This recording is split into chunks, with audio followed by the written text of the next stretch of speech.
Good afternoon. Ay, For today's video and mini vlog, yes mga idol, nagbabalik ang dating adik, dating pogi. At ngayon ang ating video ay mag-apply tayo ng trabaho. So habang ako'y nagbabiyahe kanina, kwento ko lang naman ha. Iniisip ko paano na kaya ang plataforma ko sa barangay yung sa ASO. Kailangan ko magampanan yun.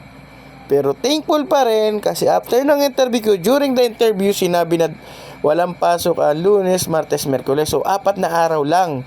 From Thursday to Sunday lang. So it means, magagawa ko pa rin yung pangako ko sa inyo, mga boss idol, tungkol sa panguhuli ng aso.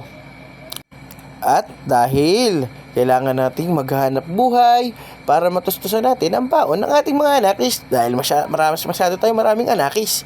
So, ganun talaga. Kapag tayo ay may ginawa, kailangan natin panindigan at maging responsable. So, ayan na nga po. Yan, nakagayak na tayo. So, pero teka, saan nga ba tayo pupunta at mag-a-apply? Tara, samahan niyo ako sa aking biyahe. At yan nga po, bago ako umalis, pumunta muna akong barangay hall. Nanggulo muna ako doon para mamiss nila ako. At yan, joke lang. Nagpaprint muna ako ng resume kasi ipapasa ko yung resume na hard copy kasi nag-email na ako ng soft copy ko sa kanila. So, saan nga ba? Ay, saan pa nga ba? Di syempre sa Alice and Wonderland. Mali. Mother's Wonderland. So, bilang isang therapist.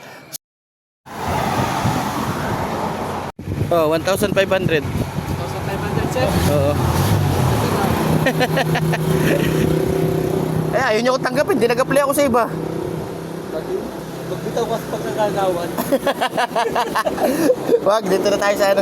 Sana yung matanggap sa lakad ko ngayon. Ano yung after? Ganda nga sana dito. Oo, kalapit lang eh. Kaya nga mag-resign ka na sa kagawad. Alam mo naman ako, sapul naman akong mapagserbisyo eh. Ano apply mo? Massage therapist. Trabaho mo naman talaga yan? Hindi, sa Kalumpang yung kunwari mo yung Mother's Wonderland. Saan dun? Kaya ba, sa highway yung Wilton. Thank you. At eto na nga, nakarating na po tayo sa ating destinasyon. Ang layo pala niya paglalakarin mga idol. Kaya nung dumating na tayo sa kanto ng gate sa entrance, yan. So nagpalit na tayo, nag-alis na tayo ng ating damit na pangibabaw kasi madudumi yung ating pang-interview damit eh.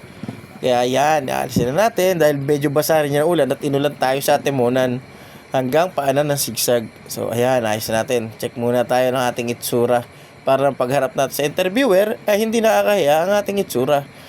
Yan nga po mga idol, sabi ko nga, dapat palaging magsipag para sa pamilya. Lalo na kung marami kang anakis. At sa mga batang nakikinig dyan, maging masunuring bata sa inyong mga magulang. Dahil mga totoy na nakikinig dyan, walang ibang magmamahal sa inyo at magtatama ng inyong mga maling gawi at nangangarap na maging maayos yung buhay ninyo, kundi ang inyong mga magulang.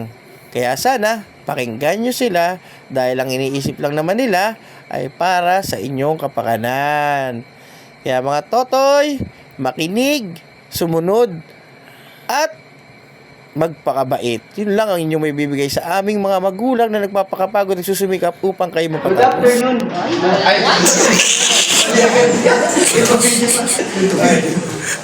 Wonderful afternoon. Welcome to Mother's Land. Enjoy! Mother's Wonderland. Salamat sa inyong panonood at suporta mga boss idol. Salamat! Narami na tayo.